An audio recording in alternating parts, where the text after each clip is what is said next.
learn about another voice and culture of Taiwan with We Love Hakka. 现在就让我们一起加入客家风情，大家来讲客家吧。Hey, what's up, everyone? It's time to talk about Hakka on Icrt FM 100. Hello， 大家好，我是阿兵哥 Leo。Hello, 你好，大家好，我是 Joseph Ling. And today, Leo's here, so we're going to dig into other idioms and proverbs in the Hakka culture.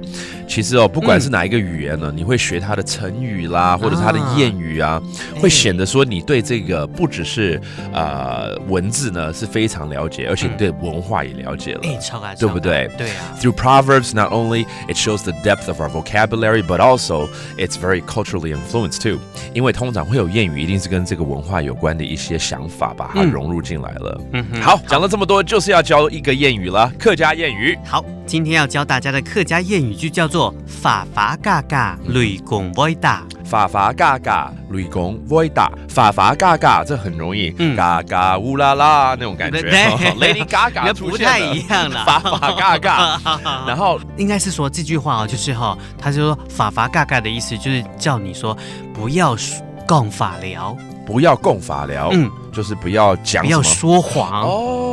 所以法法嘎嘎的意思是花花假假嘛，是这样子吗？这四个字，然后他的意思就是说，我们做人要实实在在，不要说一些花言巧语来骗人。然后雷公雷公那是雷公对啊。然后雷公什么？雷公不会打，雷公啊，他是有眼睛的， Okay. 他会处罚你。OK， 国外啊，雷公就是那个漫画集 Thor， 就是雷公，雷神，对。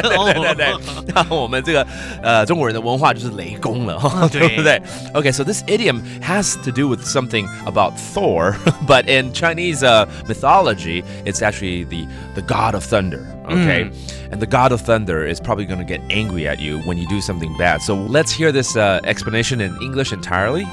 Use fake flowery words and the thunder god will strike.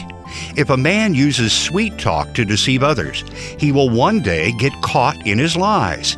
If he doesn't show any remorse, he shall be punished. It's like the Minnan proverb, heaven is watching you. This Hakka proverb advises people not to lie because you'll end up suffering the consequences. And let's have Leo repeat the idiom again.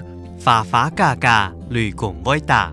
法法嘎嘎，雷公不会打。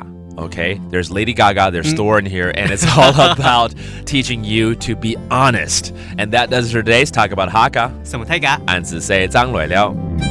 客家风情由客家委员会监制。 We Love Hakka has been brought to you by the Hakka Affairs Council.